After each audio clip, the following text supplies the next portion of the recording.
خوف خدا و عشق مصطفیٰ، علم و عمل اصلاح معاشرہ. خوف خدا و عشق مصطفیٰ، علم و عمل اصلاح معاشرہ. فقہ شریعت و طریقت کا ہے مجموعہ مدنی مذاکرہ. الحمدللہ رب العالمین والصلاة والسلام علی سید المرسلین. اما بعد فاعوذ باللہ من الشیطان الرجیم. بسم اللہ الرحمن الرحیم. الصلاة والسلام علیک یا رسول اللہ وعلى آلك وأصحابك يا حبيب الله. الصلاة والسلام عليك يا نبي الله وعلى آلك وأصحابك يا نور الله.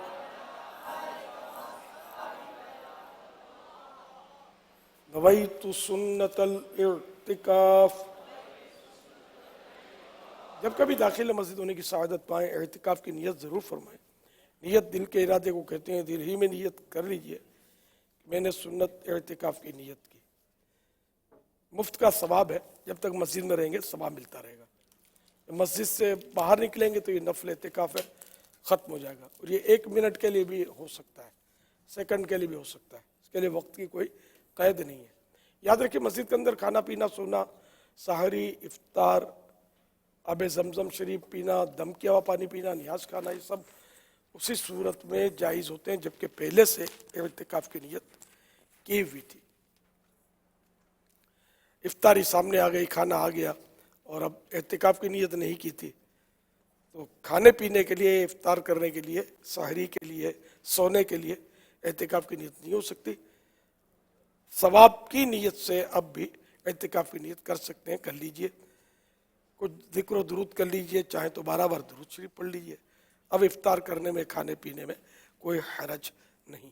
صلو علی الحبیب صلی اللہ تعالی علی محمد. زائد درود السلام پیج نمبر 12. فرمان مصطفیٰ صلی اللہ تعالی علیہ وآلہ وسلم, جو قوم کسی مجلس میں بیٹھے اللہ پاک کا ذکر اور نبی صلی اللہ تعالی علیہ وآلہ وسلم پر درود شریف نہ پڑھے, وہ قیامت کے دن جب اس کی جزا یعنی اس کا ثواب دیکھیں گے تو ان پر حسرت طاری ہوگی, افسوس کی کیفیت ہوگی, اگرچہ جنت میں داخل ہو جائیں. صلو علی الحبیب صلی اللہ تعالی علی محمد. میرا آپ سے یہ سوال ہے کہ آپ کے والد محترم رحمۃ اللہ تعالی علیہ کا مزار شریف کہاں واقع ہے؟ جواب عنایت فرما دیجیے. میرے والد محترم حج کے لیے گئے تھے. میں تو 2 سال 1.5 سال کا ہوں گا. یہ پتہ چلا تھا کہ مینا میں بہت لو چلی تھی ان دنوں, اموات کافی ہوئی تھی یہ کہتے ہیں لو کی وجہ سے, سن اسٹروک. تو میرے والد صاحب بھی لاپتہ ہو گئے تھے اور بھی لاپتہ ہو گئے ہوں گے لو میں لوگ. وہ بھگدڑ مچی ہوئی ہے, جو کچھ ہوا ہوگا حاجیوں میں. تو اس وقت ایسے انتظامات نہیں تھے جو اب ہیں. اب تو اے سی لگے ہوئے ہیں مینا کے خیموں میں, پہلے شاید پنکھے بھی نہ ہوتے ہوں. تو اس طرح مطلب یہ کہ وہ پھر ڈھونڈنے سے آخر کار وہ جدہ شریف کے ہاسپٹل میں ملے والد صاحب, جو ان کے ساتھ دوسرے حاجی تھے. تو ہمارے گھر کا فرق تو تھا نہیں, میں بھی چھوٹا تھا, میرا بھائی بڑا, وہ بھی کچھ 10-12 سال کا ہوا اس وقت.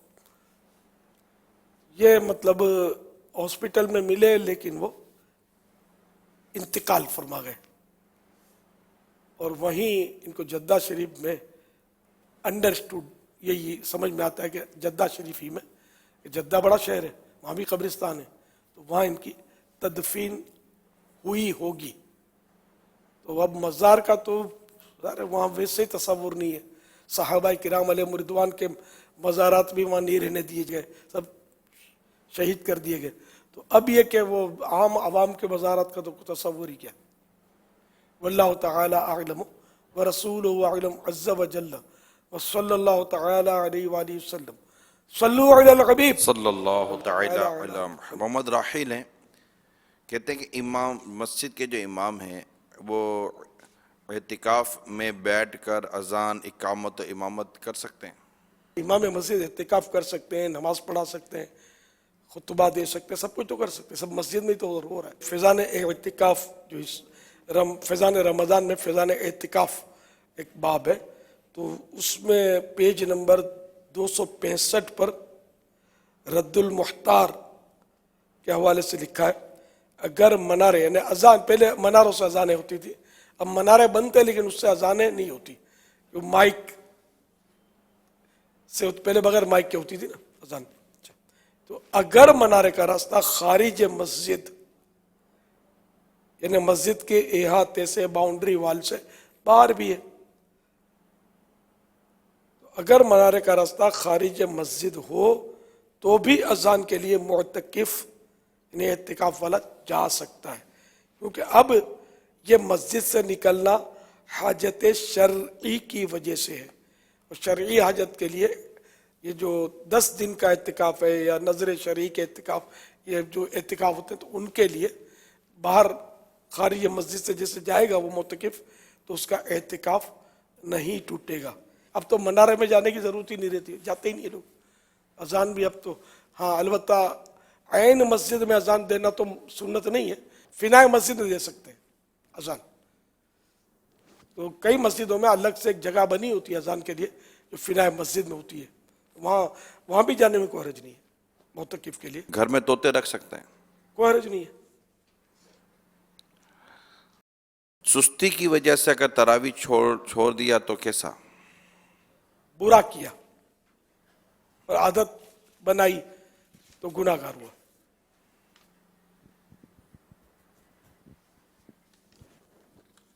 میرا نام محمد بلال ہے، اگر منہ میں سونف کا ذرہ پھنس جائے تو اس صورت میں نماز ہو جائے گی؟ ہو جائے گی، لیکن نکال دینا چاہیے کہ منہ میں کوئی ذرہ ہوتا ہے نا، تو اس سے چونکہ فرشتے منہ پر منہ رکھ کر تلاوت سنتے ہیں تو ان کو سخت تکلیف ہوتی ہے، اس سے کوئی چیز اگر منہ میں پھنسی ہوئی، اور ابھی افطار کرتے ہیں تو کچھ نہ کچھ چیزیں پھنسی ہوئی ہوتی ہوں گی، سب خلال تو کرنی رہے ہوتے، تو یہ فرشتوں کے لیے سخت اذیت کا باعث ہے۔ منہ صاف ہونا چاہیے، اور کوئی ذرہ بھی بوٹی کا ذرہ یا کوئی بھی غذا کا جیسے یہ سونف وغیرہ یہ نہیں پھنسی ہوئی ہونی چاہیے، تو اسی لیے ہم وہ پانی کی ترغیب دیتے ہیں، جب منہ صاف کرنے کی نوبت نہیں آ رہی تو بندہ پانی پی لے، پانی نہیں پھنستا دانتوں میں، پھر نماز پڑھ کے اللہ نے جو دیا وہ کھائیں۔ صلو علی الحبیب صلی اللہ تعالی علی محمد۔ نیک اولاد کے لیے ماں باپ کو کیا کرنا چاہیے؟ یعنی اولاد نیک ہی پیدا ہو یہ تمنا ہونی چاہیے، یا اولاد نیک ہو؟ جب بچہ پیدا ہوتا ہے تو اس کے نیک و بد کا کیسے؟ اب یہ کہ مادرزاد اولیاء بھی تو ہوئے ہیں، غوث پاک مادرزاد ولی تھے، تو اس میں یہ کہ حرج نہیں ہے دعا کرنے میں کہ نیک بچہ پیدا ہو۔ ماں باپ کو کیا کرنا چاہیے اس کے لیے؟ ماں باپ کو نیک ہونا چاہیے، کیونکہ وہ نیک بیج جو ہوتا ہے نا، اچھا بیج اچھا پھل لاتا ہے۔ ماں باپ اگر بے نمازی ہوں گے، بگڑے ہوئے ہوں گے، تو ضروری نہیں ہے کہ ان کا بیج جو ہے وہ اچھا پھل لائے۔ ایک مسئلہ جس پر ہم نے کافی کلام کیا ہے، یہاں پر کافی مدنی پھول امیر سنت نے بھی دیے ہیں، لیکن ایک بار پھر آیا ہے تو میں چاہوں گا کہ اس کے لیے کچھ آپ مزید مدنی پھول دے دیں، کہ سوال یہ کیا ہے کہ بیوی اور ماں کی نہ بنتی ہو تو اب بندہ کیا کرے؟ ساس بہو کی نہ بنتی ہو تو اس میں بس وہ دونوں سے انصاف کرنا ہے، اور اس میں انصاف کرنا تو ظاہر آتا نہیں ہے، وہ غصہ ہی آتا ہے بندے کو، جنرل بات کر رہا ہوں، تو کبھی تو یہ کہ ماں کی باتوں میں آ کر بیوی پر ٹوٹ پڑے گا، کبھی بیوی کا اگر وہ زیادہ ہی کچھ ترکیب ہے دوستی کی تو پھر وہ ماں کی خیر نہیں ہے، پھر نتیجتاً یہ کہ ٹوٹ پھوٹ ہوتی ہے گھر کی۔ اس لیے ایسے موقع پر انصاف سے کام لینا ہے اور نرمی کا دامن ہاتھ سے نہیں چھوڑنا، اور اگر کچھ نہیں کر پاتا اس کو لگتا ہے کہ میری کچھ چلے گی نہیں اور الٹا مسائل کھڑے ہوں تو پھر خاموشی.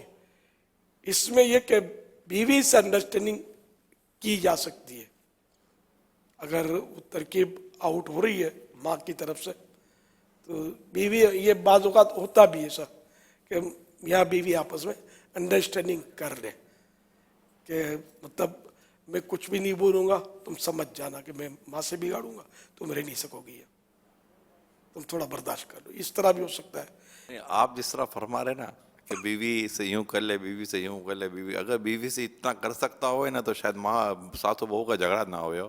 بیویاں بعض بہت سمجھدار ہوتی ہیں, بہت سمجھدار ہوتی ہیں.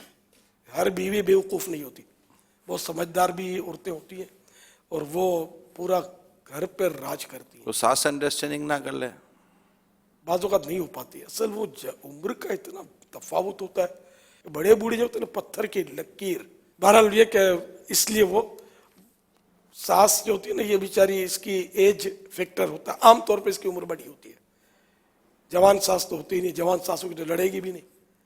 یہ یوں کرنے جاوے انڈرسٹینڈنگ کے بعد کہ میں یوں کروں گا, نہیں یوں کرنا اس کو نہ آوے, کرنے جاوے نا بیوی کی ہنسی نکل جاوے تو بیوی ہنس پڑے تو کہ اس کو تو کرنا تو آتا نہیں ہے, ڈرامہ ہو رہا ہے. نہیں تو بھی وہ پھر تو دونوں کام ساس اتنا نہ سمجھے کہ یہ ڈرامہ ہو رہا ہے. پھر دونوں کام ساس کرے گی اٹھ کر, اس کے ساتھ بھی کرے گی, اس کے ساتھ بھی کرے گی, تم دونوں مل کر میرے کو کیا بنا رہے ہو. خیر اگر ایسی انڈرسٹینڈنگ ہو جائے میاں بیوی کے درمیان تو میرا خیال ہے گھر ہوگی بھی کئی ایک کی ایسا کرتے ہوں گے یار, اور گھر چل رہا ہوگا. کیونکہ ماں سے بگاڑا نہیں جا سکتا, تھانے میں رہ کر ایس ایچ او سے بگاڑ نہیں سکتے. ہاں وہ ترکیب بنانی پڑے گی. ماں سے بگاڑا تو پھر وہ یا تو وہ الگ پھر رہنے کی نوبتیں, جھگڑے اور بد دعائیں, تجھے دودھ معاف نہیں کروں گی, تیرا نافرمان ہے, پھر ماں بد دعائیں دے گی اور پھر پکڑ کے پڑوسیوں کو بولے گی, رشتہ دار میرا بیٹا بڑا نالائق ہے, بیوی نے اس پہ کچھ کروا دیا ہے, آپ بیوی کا لٹو ہو گیا ہے, مجھے پوچھتا نہیں ہے, میں بیمار پڑتی ہوں تو دوا نہیں دیتا, مجھے جھاڑتا ہے, بس دعا کرو کہ میرا بیٹا صحیح ہو جائے. یہ چڑیل جب سے آئی ہمارے گھر کا سکون برباد ہو گیا ہے, وہ جادو کرواتی رہتی ہے, مصلی پر بیٹھے بیٹھے پڑھ کے پھونکتی رہتی ہے. یعنی نماز بھی پڑھے گی, تسبیح پڑھے گی تو وہ ساس کو یہ لگے گا کہ یہ وظیفہ کھینچ رہی ہے اور یہ ہم پر جادو کر رہی ہے گھر میں. یہ ہے مطلب اس طرح کی بالکل یعنی کہ جہالت ہے لوگوں میں کہ نماز پڑھے گی بیچاری, ورد پڑھے گی اور سانس تو لے گی نا, اور ادھر ادھر دیکھے گی بھی بیچاری, کیا کرے گی. اب قفل مدینہ تو سب نہیں لگاتے نا کہ بیٹھے بیٹھے یوں ہی پڑھے, تو اب یہ دیکھے گی تو سانس سمجھے گی میری طرف دیکھا ہے اور یہ آستے سے, سانس بھی اس کو زور سے ہی لگے گا, لیا ہے کیا, مجھے پھونکا ہے, اب میری خیر نہیں ہے. وہ پھونکتے ہی میرے سر میں تھوڑا سا درد اٹھا تھا, یہ نفسیاتی طور پر. تو اب یہ کہ مشکلات در مشکلات در مشکلات در مشکلات, اور آخر 1 2 3 حالات ایسے بگڑتے ہیں بعض اوقات کے, بس ساس ہوتی ہے. ماں کا رول الگ ہوتا ہے. یعنی کسی نے اس کا تجزیہ کیا تھا کہ عورت جب بیٹی ہوتی ہے تو اس کا رول کیا ہوتا ہے, بہن ہوتی ہے تو اس کا رول کیا ہوتا ہے, ماں ہوتی ہے تو اس کا رول کیا ہوتا ہے, جب ساس بنتی ہے تو رول کیا ہوتا ہے. تو اس نے تجزیہ یہ ہوتا ہے کہ جب ساس بنتی ہے نا تو وہ بدترین رول ہوتا ہے اس کا. یہ ایک جنرل بات اس نے کسی نے تجزیہ کیا تھا. تو ضروری نہیں ہے, بعض ساسیں بہت اچھی ہوتی ہیں جو بہو کو بیٹی کی طرح رکھتی ہیں, بڑی انڈرسٹینڈنگ ہوتی ہے ان کی, یعنی بیٹے کو دونوں مل کر سیٹ کر رہی ہوتی ہیں, ایسے بھی ہوتا ہوگا. تو اس لیے وہ ہر ساس یعنی کہیں کوئی برا نہ مان جائے. جب کوئی بھی ہوگی عورت ساس تو بننا ہی پڑے گا نا, اس کا اگر بیٹا ہے تو اس کا آج نہیں تو کل. تو ساس از بیڈ یہ نہیں ہے کہ ساس بری ہی ہوتی ہے, یہ ضروری نہیں ہے, یہ جنرل بات ہے. پتہ نہیں ساس بنتی ہے تو کیا ہو جاتا ہے. سگی خالہ بھی ہوگی, آپس میں رشتہ ہوا ہے, اب یہ خالہ اپنے بھانجی کی ساس بنی تو اب یہ پتہ نہیں کیا ہو جاتا ہے. اب وہ خالہ نہیں رہتی, اب ساس ہوتی ہے. صلو علی الحبیب صلی اللہ تعالی علی محمد. بہرحال ساس کو بھی انصاف کرنا چاہیے, ماں کو بھی انصاف کرنا چاہیے, بیٹے کو, بہو کو, بیوی کو, میاں کو, سب کو انصاف عدل سے کام لینا چاہیے. کوئی کسی پر ظلم نہ کرے کہ ظلم قیامت کے دن اندھیرے ہیں اور مظلوم فائدے میں ہے. اس وقت مظلوم کی چاندی ہوگی اور ظالم اس وقت رسوا و ذلیل ہوگا, چاہے وہ کتنا ہی بڑا اس وقت اس کے پاس پاورز ہوں. قیامت کے دن کوئی کسی کی نہیں چلے گی, مظلوم کی چلے گی, یہ یاد رکھیے گا. اس وقت مظلوم کے حقوق ادا نہیں کر پائیں گے آپ تو کبھی بھی کسی غریب کو یا بیچارے مطلب پست کو جو دبا ہوا ہو اور آپ کا ملازم ہے مثلا یا آپ کے ماتحت ہے, اس پر کبھی بھی ایسی سختی نہ کریں جس کی شریعت نے اجازت نہیں دی, ورنہ وہ ظلم میں جا پڑے گی تو آپ پھنس جاؤ گے. اللہ ہم سب کو ظلم سے بچائے. اس صلو میں علی اللہ صلی اللہ تعالی علی تعالی محمد. امیر سنت نے جو وضاحت فرمائی ہے اس میں جو لڑکے کا جو رول ہے وہ بہت امپورٹنٹ سامنے آیا نا. مرد کا جو ایک کردار ہے کہ اس نے کتنی حکمت عملی کے ساتھ و شریعت کے تقاضے پورے کرتے ہوئے اپنے امی کو بھی اس نے ترکیب میں رکھنا ہے اور اپنی جو بچوں کی امی ہے, بیوی ہے اس کے ساتھ بھی ناانصافی نہیں ہونے دینی. تو یہ حکمت عملیاں آنی چاہیے ہمارے یہاں, کیونکہ یہ ہر کوئی تو شادی شدہ ہے نہیں کہ یہ اس کا ایک میٹر ہو, لیکن پھر بھی ہزاروں لوگوں کو یہ موضوع جو ہے نا وہ اس کے لیے اہمیت رکھتا ہے. لیکن جو شادی شدہ نہیں ہے ان کو بھی ان تمام تر باتوں کو سمجھنا چاہیے, کیونکہ شادی سے پہلے کوئی یہ باتیں سمجھاتا نہیں ہے کہ شادی کے بعد تم کو گھر چلانا کیسے ہے. وہ ان کو یہ سمجھائی نہیں جاتی چیزیں عموماً گھروں میں, نہ بیٹی کو سمجھائی جاتی ہے نہ بیٹے کو سمجھائی جاتی ہیں. اس موضوع کو سمجھانے کے بجائے شادی کر کے دونوں کو حالات کے سپرد کر دیا جاتا ہے, یعنی کہ تیرنا سیکھنے کے بجائے ان کو سمندر میں دھکا مارا جاتا ہے اور کہا ہاتھ پیر مار کے تم نکل گئے تو نکل گئے, ڈوب گئے تو ڈوب گئے. تو گھریلو حالات اور معاملات میں کیسے نپٹا جا سکتا ہے, اس کی اصل تربیت بچوں کی ہوتی ہے ماں باپ کے سامنے. یعنی جب یہ اپنے والد کو اور اپنی امی کو دیکھتے ہیں نا, یہ ان کا سمجھے کہ مستقبل کا رول ہوتا ہے کہ ہماری امی تو یوں کیا کرتی تھی, تو ہمارے ابو تو یوں کیا کرتے تھے. تو گھر میں اگر ماں باپ کا رول اچھا ہو نا, ایک دوسرے کی عزت, محبت, احترام, حکمت, تو جب شادی کے بعد اولاد اپنے گھر بساتی ہے تو اس کے سامنے اس کے ماں باپ کا کردار سامنے ہوتا ہے کہ ہمارے ماں باپ کتنی محبت سے, پیار سے اور احترام سے ایک دوسرے کی عزت کیا کرتے تھے. تو انشاءاللہ اس کا فائدہ ہوگا. اچھا, اب دوسرا سوال یہ آ گیا ہے, اب یہ چونکہ اب سوشل میڈیا پر اب یہ باتیں جا رہی ہیں تو سوال یہ آیا کہ اگر ماں اور بیٹی کی نہ بنتی ہو تو ماں اور بیٹی کی بھی نہیں بنتی بات, بیٹی بھی زبان دراز ہوتی ہے. اس میں شاید عموماً بیٹی کا زیادہ قصور ہوتا ہوگا, ماں کا کم, کیونکہ ماں ہے نا, ابھی ساس نہیں بنی ہے, تو اس لیے وہ بیٹی کو چاہیے کہ ماں کے حقوق کا خیال رکھے اور ان سے آواز بلند نہ کرے, آنکھوں میں آنکھیں ڈال کر بات نہ کرے. جب ماں آئے تو تعظیم کے لیے کھڑی ہو جائے, ماں کے ہاتھ چومے, پاؤں چومے, کہ جنت کی چوکھٹ کو بوسہ دینے کے مترادف ہے. کہ حدیث پاک میں کہ جس نے اپنی ماں کے قدم چومے اس نے جنت کی چوکھٹ یعنی دروازہ چوما. تو یوں مطلب یہ کہ ماں کا احترام کرے گی, ماں بیٹی کی کبھی لڑائی نہیں ہو سکتی. اسی طرح بہو بھی اگر ساس کا احترام کرے گی نا, اور بہو ساس کو اپنی ماں کا درجہ دے گی ایک رہن سہن میں, اور اصل ماں تو خیر نہیں ہو سکتی ساس, لیکن یہ کہ جس طرح ماں کے ساتھ یہ سلوک کرتی ہے کہ اب میری ماں یہ ہے, تو بھی جھگڑے انشاءاللہ نہیں ہوں گے. چل عام طور پہ تالی دعا سے بچتی ہے. اب اس وقت مشکل یہ ہے کہ ساس بھی سن رہی ہوگی, بہو بھی سن رہی ہوگی, بیٹی بھی سن رہی ہوگی, ماں بھی سن رہا ہوگا, ہو سکتا ہے بیٹا بھی سن رہا ہو. اب یہ پورا مضمون سن نہیں پائے ہوں گے. دیکھ تجھے سمجھا رہے ہیں, دیکھ دیکھ تنگ کرتی ہے نا, سن سن کیا بولتے ہیں. اب وہ اس میں وہ سن ہو جائے گی پوری, سن نہیں پائے گی. یہ ہو چکا ہوگا, اس کا تو حل بھی نہیں ہے, جو ہونا تھا ہو گیا, یہ گھروں میں ہو رہا ہوگا. اتنی سمجھ نہیں ہوتی کہ جو اس وقت جو بیان ہو رہا ہے نا, بس تو اس کی طرف بندہ کان دھرے, تبصرے اگر بات کو کرنے تو بات کو آدمی کرے. دوران بیان تبصرے نہیں ہونے چاہیے.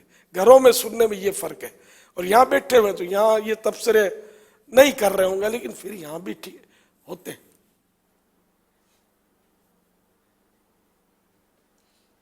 یہ اشارے کر رہے ہوں گے, گھٹنا مارا, دیکھ دیکھ کیا بولا, تو اس میں وہ گھٹنے پر ہاتھ مارا, ران پہ ہاتھ مارا, اس میں وہ جو بولنا تھا وہ بولنے والا بول کر آگے نکل گیا, اور دونوں رہ گئے بیچارے.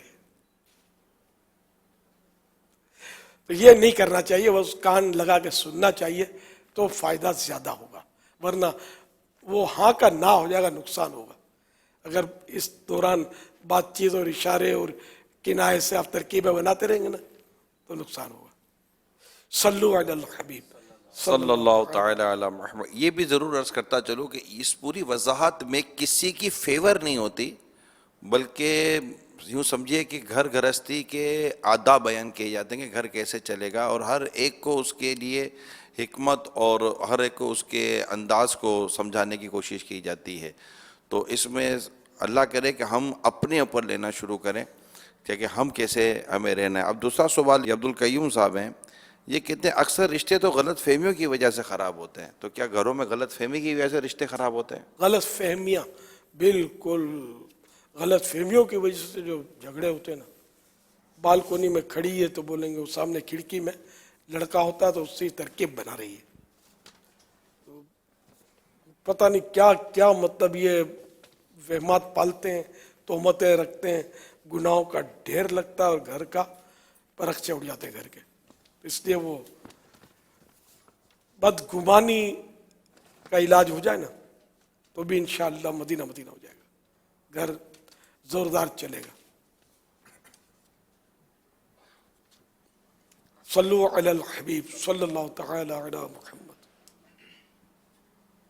محمد قاسب عطاری مرکز الاولیاء لاہور سے.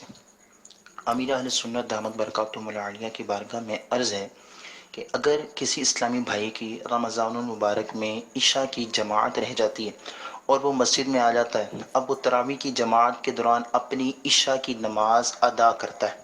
اب آیا کہ وہ بقیہ تراویح کی جو رکعتیں رہ گئی ہیں وہ ادا کرے گا, یا پھر جماعت کے ساتھ پڑھ کر جو بقیہ رکعتیں اس کی تراویح کی رہ گئی تھیں وہ ادا کرے گا؟ دونوں صورتیں درست ہیں, چاہے تو پہلے وہ تراویح کی بقیہ رکعتیں ادا کر لے, چاہے تو بعد میں ادا کرے.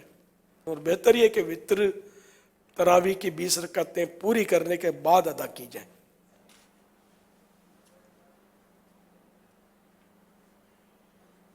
میرا نام محمد حمزہ ہے. میرا سوال آپ سے یہ ہے کہ میں نے دکانوں سے ادھار لیا ہوا ہے مگر میں بھول چکا ہوں اب مجھے ادا کرنا ہے, اس بارے میں ارشاد, میں کیا کروں؟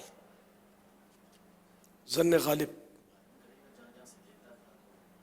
سب معلوم کرنے میں رسک بہت ہے, حالات ایسے ہیں کہ وہ تو بول دے گا ہاں برابر ہے, تم پر 50,000 میرے نکل رہے ہیں, اب اس کو بیچارے کو یاد ہی نہیں ہے تو گلے پڑ جائے گا. یہ آپ کی بات بھی سمجھ میں آتی ہے کہ اسی طرح پتہ چلے گا. ظن غالب کرے اور اگلے کے پیسے بیچارے کے کھا کے بیٹھا ہوا ہے. عام طور پہ ایسا ہوتا نہیں ہے کہ یوں ادھار لے کے دکانوں سے کوئی ادھار لے کاروبار کے دوران اور بھول جائیں. عام طور پہ لکھی ہوتی ہیں چیزیں, تو جس کا کاروبار, ظاہر سی بات ہے کہ ایک تعداد ہی ہوگی جہاں اس کا کاروبار ہوگا, اور ادھار ویسے بھی مخصوص ہوتا ہے, تو معلومات کریں گے. ظن غالب سے بھی بہت سارا ہو جائے گا اور معلومات سے بھی پتہ چل جائے گا. ہاں, یہ انکوائری کرنی چاہیے کہ کس کس کاروبار تھا اور کتنا, کس کے پاس کتنا, وہ لکھت پڑھت اور پروف کے ساتھ, مطلب اگر ثابت ہو جاتا پیسہ تو آپ پیمنٹ کر دیں. اور اگر یہ پتہ ہی نہیں ہے کس کس سے ادھار لیا اور وہ یا جس سے لیا وہ غائب ہے, نہ اس کی اولاد ہے, کچھ بھی نہیں, تو اب ظن غالب کرے کہ لیا ہے, کس کا لیا ہے, کتنا لیا ہے, تو یہ سب ادا تو کرنا ہوگا. خالی توبہ کافی نہیں ہے, توبہ بھی کرنی ہوگی, جبکہ نیت خراب تھی اور چٹ کر گئے تھے. اب اچھی بات ہے کہ ندامت ہوئی ہے, آخرت کا خوف پیدا ہوا ہے تو بھروں گا, تو لیکن وہ اس وقت تو گناہ ہو چکا نا کہ چٹ کر گئے, اس کی توبہ بھی کی جائے. تاخیر بلا وجہ جو سخت تاخیر, اس میں بڑا جھوٹ بھی بولنا پڑا ہوتا ہے اور لڑنا بھی پڑا ہوتا ہے, گالیاں بھی دینی پڑی ہوتی ہیں, بہت کچھ کرنا ہوتا ہے, وصول کر لے. ہر ایک کسی کے کھا نہیں سکتا, جو مطلب تھوڑا دبنگ ٹائپ کا آدمی ہوتا نا, وہ لچا, وہ کھا سکتا ہے, بھائی سے دبا سکتا ہے کہ جا وصول کر لے. یہ ہر ایک ایسا نہیں بول سکتا. اگر خدا نخواستہ اس طرح کے بھی معاملات ہوئے ہیں تو ظاہر ہے ان کو ایزا بھی ہوئی ہے ساتھ میں, تو اس کی بھی معافی مانگنی ہوگی. سمجھ میں یہ بھی سمجھنا پڑے گا کہ آخر ایسا کیا ہو گیا ہے کہ یہ جن سے انہوں نے ادھار لیے تھے, یا ادھار پیسے لیے تھے کہ ادھار مال لیا تھا. بھائی انہوں نے کہا جن کا ادھار میرے ذمے میں ان کو بھول چکا ہوں, لیکن انہوں نے یہ نہیں کہا کہ میں نے کسی سے مال ادھار لیا تھا اور ان کو میں نے پیمنٹ نہیں کی. اب بھولے کیسے ہیں, میرا خیال ہے یہ بھی ہو. تو اگر یہ تھوڑی سی وضاحت لے کر ظن غالب, کیونکہ اگر کاروبار کا تعلق نہیں ہے تو ہر ایک کے پاس لکھت پرت ہوگی نہیں, ہر ایک کے پاس حساب کتاب اور اکاؤنٹ ہوگا نہیں. تو ایسی صورت میں انہیں اگر دارالفتہ اہل سنت کی طرف بھی ہم کہہ دیں کہ کیونکہ وہ سارے شاید 2-4 سوال جواب کرنے پڑیں گے ان سے, تب جا کر سچویشن کلیئر ہوگی, اور اس وقت جو ان کو صحیح مسئلہ پتہ چلے تو اس پر یہ عمل کر لیں. ورنہ اگر یہ کاروباری طور پر یہ جو بیان ہوا ہے تو اس کا تو آپ کو حل الحمدللہ یہاں سے دیا گیا ہے. یہ بعضوں کی عادت ہوتی ہے کہ وہ ایک دوسرے دوستوں سے, جاننے والوں سے ادھار لیتے رہتے, اور اس سے لیا, اب اس نے تقاضا کیا تو اس کو تھوڑے دیے, باقی موٹر کھاتا رہا, اس سے کھینچ لیے, اس سے کھینچ لیے. یہ ادھاریا, اس کا نام بھی ہے ادھاریو میمنی میں. ادھاریا ٹائپ کی کوالٹی ہوتی ہے جو کسی کو دے دیتے ہیں, کسی کو بھلا دیتے ہیں, اتنے نہیں اتنے دیے تھے, کب دیے تھے یار, تم کو خیال رہ گیا, تم سے نہیں لیے میں نے, یا دے دیے تھے, یاد کرو دے دیے تھے. یہ اس طرح بھی ترکیب ہے. تو اگر اس طرح بھی کیا ہے تو یاد کر کے, معلومات کر کے وہ پیمنٹ کرنا چاہیے, توبہ کرنی چاہیے. بہت اچھی بات ہے کہ انہوں نے سوال کیا, اور ظاہر ہے یہ خوف خدا کی وجہ سے ہی ایسا ظاہر ہے کہ سوال کیا گیا. تو اللہ کریم سامان کر دے گا, اس کا اسباب بھی کر دے گا. نیت صاف, منزل آسان, گھبرائے نہیں آپ. اور دارالفتہ اہل سنت سے چاہیں تو مزید رہنمائی لے لیں. صلی اللہ تعالی علی. ماشاءاللہ ہمارے ساتھ اس وقت کشمیر سے بھی اسلامی بھائی شامل ہیں, اور کشمیر کے علاوہ بھی مختلف علاقوں سے, مختلف شہروں سے الحمدللہ عاشقان رسول ہمارے ساتھ اس وقت مدنی مذاکرے میں شامل ہیں. کے پی کے بھی ہے, سردار آباد بھی ہے, کے پی کے بھی ہے, سردار آباد بھی ہے, ماشاءاللہ مدنی صحرا خیبر پختونخوا. صلو علی الحبیب صلی اللہ تعالی علی محمد صلی اللہ تعالی. بعض لوگوں کو یہ شکوہ ہوتا ہے کہ میں نے بہت وظیفے کیے لیکن فرق تو پڑا نہیں, تو ایسوں کو آپ کیا سمجھائیں گے؟ ایسوں کا اعلیٰ حضرت نے بہت سمجھا ہے. اچھا, کہ ورد و وظیفہ اس لیے کیا جاتا ہے کہ اللہ تعالی ہمارا فلاں کام کر دے. بہت دعائیں بھی مانگی مگر قبول نہیں ہوئی, اور یہ پڑھا وہ پڑھا. تو اس پر یہ کہ بندہ اپنے اوپر سوچے کہ میں نے اللہ تعالیٰ کی کتنی باتیں مانی ہیں, میری اپنی مطلب ہے کہ اتنی نافرمانیاں. یعنی کہ پھر وہ مثال دی ہے کہ جیسے کوئی اپنے کسی جاننے والے کا یا دوست کوئی کبھی کچھ کہے کہ یہ دے دو, وہ لے دو, وہ لا دو, تو یہ منع کرتا رہے اور نہ مانے اس کی. اور اب اس کو ضرورت پڑی اسی دوست سے کہ کچھ مانگے کسی چیز کی, تو یہ پہلے تو خود ہی شرمندہ ہوگا کہ اب میں کس منہ سے مانگوں گا, میں نے تو اس کی بات کون سی مانی ہے. تو پھر بھی اگر اس نے ہمت کر کے مانگ لیا اور اس نے نہیں دیا تو اس کو برا کون سا لگے گا کہ یار میں نے اس کو کون سا دیا تھا, یہ مجھے دے گا. تو یہ سمجھانے کے لیے فرمایا. جب اللہ تعالیٰ کی بھی تو ہم بہت ساری نافرمانیاں کر رہے ہوتے ہیں, تو اب یہ کہ اللہ تعالیٰ نے بھی اگر کوئی ہماری بات پوری نہیں کی بظاہر, تو اس میں گلے شکوے کیا مطلب ہے کہ تک ہے. تو یوں بندہ سوچے کہ میں گناہ گار ہوں, میں نے بہت نافرمانیاں کی ہیں, تو یہ کہ اگر اللہ تعالیٰ نے میرا یہ کام میری منشا کے مطابق نہیں بنایا تو مجھے برا نہیں ماننا چاہیے، اور مگر اللہ تعالیٰ تو کریم ہے، اس نے یہ کام میرا نہیں بنایا، اس میں بھی ضرور حکمت ہوگی۔ مینڈک سوار بچو رسالہ ہے، پیج نمبر 17 پر ہے۔ اللہ عز و جل جو کرتا ہے یقیناً وہ صحیح کرتا ہے۔ بسا اوقات بعض معاملات بندے کی سمجھ میں نہیں آتے، لیکن بہت مرتبہ اس کے حق میں اسی میں بہتری ہوتی ہے۔ چنانچہ سورۃ البقرہ آیت نمبر 216 میں ارشاد ہوتا ہے وَعَسَىٰ أَن تَكْرَهُوا شَيْئًا وَهُوَ خَيْرٌ لَكُمْ وَعَسَىٰ أَن تُحِبُّوا شَيْئًا وَهُوَ شَرٌّ لَكُمْ وَاللَّهُ يَعْلَمُ وَأَنتُمْ لَا تَعْلَمُونَ۔ ترجمہ کمزور ایمان، اور قریب ہے کہ کوئی بات تمہیں بری لگے اور وہ تمہارے حق میں بہتر ہو، اور قریب ہے کہ کوئی بات تمہیں پسند آئے اور وہ تمہارے حق میں بری ہو، اور اللہ جانتا ہے اور تم نہیں جانتے۔ یہ کہ اللہ تعالی ہماری بہتری پر نظر فرماتا ہے، بھلائی پر نظر فرماتا ہے۔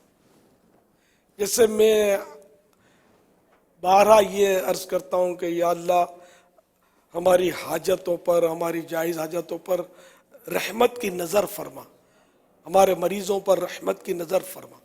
اس میں میری حکمت ہوتی ہے کہ بعض اوقات مریض کا مرض میں مبتلا رہنا اس کے حق میں بہتر ہوتا ہے، دوسروں کے حق میں بہتر ہوتا ہے۔ مثال کے طور پر اب ہم نے امت کے سارے مریضوں کے لیے شفا کی دعا کی، تو یہ ٹھیک ہے، کر لی ہم نے، اور اگر ہم نے یہ دعا کی کہ یا اللہ سارے مریضوں پر رحمت کی نظر فرما، تو یہ زیادہ محتاط ہے۔ اب مثال کے طور پر کوئی ڈاکو ہے، ڈاکو بھی تو ہے نا ہمارے یہاں، ڈاکو ہے، اور اس نے ڈکیتی اور 2 قتل کا پلان کیا ہے کہ یہاں 2 چوکیدار ہیں، دونوں کو ماریں گے تو مال بڑا ہاتھ میں آئے گا، فلاں بنگلے میں، فلاں کوٹھی میں۔ ابھی اس نے پلاننگ کی ہے، اس میں یہ پڑ گیا بیمار، زوردار بخار ہے، اس کو پڑا ہوا بستر میں، اس کی پلاننگ فیل ہو گئی۔ اب ہم شفا کی دعا مانگ رہے ہیں اس کے لیے، پھر اٹھ جائے، گن سنبھالے، ٹیم کو نکالے اپنی، لوٹ مار کرے، قتل و غارت کرے، تو اس کا بیمار پڑا رہنا اچھا ہے۔ اس کی بیماری سے، اس کے بستر پر پڑے رہنے سے دوسرے مسلمانوں کے لیے امن ہے۔ اس طرح ظالم اور طرح طرح کے اس طرح کے لوگ ہوتے ہیں جو لوگوں کو مطلب ستا رہے ہوتے ہیں، بیمار پڑتے ہیں تو لوگوں کو ان سے امن ملتا ہے، اور یہ لوگوں کو تنگ نہیں کر پاتے اپنی بیماری کی وجہ سے۔ تو یوں مطلب ہے کہ اللہ تعالی ہماری یعنی امت کے بیماروں پر رحمت کی نظر فرمائے کہ اس کو شفا دے تو یہ وہ صحیح بھی ہو جائے، لوگوں کو تنگ بھی نہ کرے، اور اگر شفا ملنے پر یہ لوگوں پر ظلم ڈھائے گا تو یہ بھلے بستر پہ پڑا رہے، کوئی ضرورت نہیں کہ یہ باہر نکلے۔ یہ یعنی کہ یہ ایک جامع طور پر میں نے عرض کیا، اور یہ وہ بات ہے جو شاید سب کی سمجھ میں آتی ہوگی، اللہ کرے آ بھی رہی ہو۔ جو ظالم ہے، جو لوگوں کو لوٹ رہا ہے، فائرنگ کر رہا ہے، چھریاں دکھا رہا ہے، دھمکیاں دے رہا ہے، چٹھیاں بھیج کر پیسے مانگ رہا ہے، تو اس کو کائے کو ہم باہر نکالے یار؟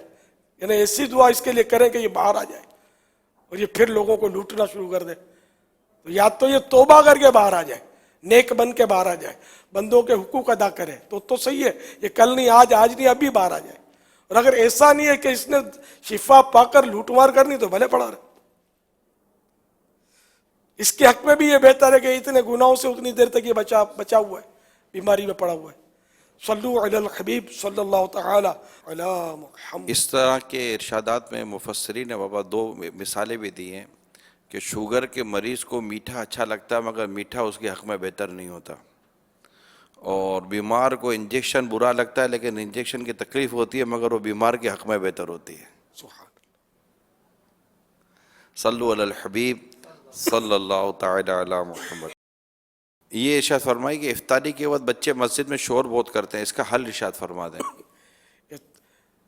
کب آپ سمجھ سکتے تھالا ٹالو تو یہ شور نہیں آئیں گے ہی نہیں تو شور کریں گے۔ یہ غالباً شاید افطار کے وقت ہاں افطاری کے وقت افطار میں بھی شور کریں گے آ کے. افطار میں تو ٹائم کم ہوتا ہے, کھانے میں مصروف ہو جاتے ہیں, مغرب میں پھر بھیجتے شور نہیں کرتے ہوں گے. یہ تراویح میں شور کرتے ہیں آ کے. تراویح میں پیریڈ بھی ہوتا ہے, کھانے پینے کی مشغولیت نہیں ہوتی. افطار میں مشغولیت ہوتی ہے, یہ ادھر سے اٹھائیں گے ادھر سے اٹھائیں گے, تو یہ شاید شور نہیں کرتے ہوں گے. اب بڑے شور کرتے ہوں گے, رہنے دے روزہ ہے نہیں تیرا, چل بھاگ جا, روزہ داروں کو کھانے دے. یہ ہوتا ہو تو الگ بات ہے. تو یوں ہوتا ہوگا افطاری میں بڑے شور کرتے ہوں گے, اور سحری میں تراویح میں یہ چھوٹے شور کرتے ہوں گے. تو بہرحال شور نہ بڑے کریں نہ چھوٹے کریں, ٹھیک ہے. تو بڑوں کو بھی صبر کرنا چاہیے. بچہ کھائے تو بھلے کھائے, آپ کی جیب سے تھوڑی نکالا ہے اس نے. اور بچوں کو مسجد میں لانا نہیں چاہیے جو شور کرتے ہیں, بھلے سمجھدار ہیں. شور کرتے ہیں تو مسجد میں لانا جائز نہیں ہے. نمازیوں کو بہت اس سے پریشانیاں ہوتی ہیں. صلو علی الحبیب صلی اللہ تعالی علیہ. کہتے ہیں میرا بیٹا جو ہے نا یہ ہے 4 سال کا, بہت ضد کرتا ہے, کسی کی نہیں مانتا. ماں اور بیوی کو تو سمجھانا آسان ہے, بچوں کو سمجھانا مشکل ہے. دوسرے بچوں کو سمجھانا مشکل. اپنا بچہ بھی اگر ضدی ہے تو یہ ضدی بچہ تو کسی کی نہیں مانتا, تو ماں اور بیوی کو تو قابو کر لیا جا سکتا ہے, سمجھا لیا جا سکتا ہے. کہ یہ ضدی بچوں کو کیسے سمجھائے؟ یہ ماشاءاللہ اس کی ماں اور بیوی جو ہے نا شریف ہوں گے, مبارک ہو آپ کو. یوں نہیں جا تو بچہ ضدی بچے کو تو یوں کر کے چپ بیٹھ جا, آواز کی تو زبان نکال لوں گا. اس طرح بچے کو خاموش کرایا جا سکتا ہے. ماں کو یہ بول کے دکھاوے تو کون پھر کس کو چپ کراتا ہے وہ سمجھ آ جائے گی, یا بیوی کو اس طرح بول کے دکھائے. تو یہ جس نے سوال کیا نا, اس کی ماں بیوی یہ شریف ہوں گے, قابل مبارکباد ہے. اللہ ایسا سب کو کر دے کہ سب شریف ہو جائے, ہمارے گھر امن کے کیوارے بن جائیں. تو وہ کا بیچاروں کا بچہ اللہ اس کو بھی شریف کر دے, وہ ضد نہ کرے. سورہ فلق اور سورہ ناس ایک بار یا 3 بار پڑھ کے اس کو دم کرتے رہے, اللہ کرے گا ٹھنڈا ہو جائے گا. مجھے یہ آپ نے صحیح توجہ دیا. مجھے لگتا ہے شاید ان کو اس بات کا تجربہ ہی نہیں ہے. نہ تجربہ ہو کہ بیوی اور ماں کی ضد کا, نہ لڑائی کا کیا مسئلہ ہوتا ہے. اللہ کا ان کو تجربہ نہ ہی ہو. ان کی آپس میں ترکیب. ہاں, تو ان کو بیچاروں کو لگتا ہوگا کہ بچے کا مسئلہ اس سے زیادہ ہے. جی ہاں, ان کے لیے ہماری باتیں نہیں لگ رہی ہوں گی. صلو علی الحبیب صلی اللہ تعالی. خوف خدا و عشق مصطفیٰ, علم و عمل اصلاح معاشرہ. خوف خدا و عشق مصطفیٰ, علم و عمل اصلاح معاشرہ. فقہ شریعت و طریقت کا ہے مجموعہ مدنی مذاکرہ.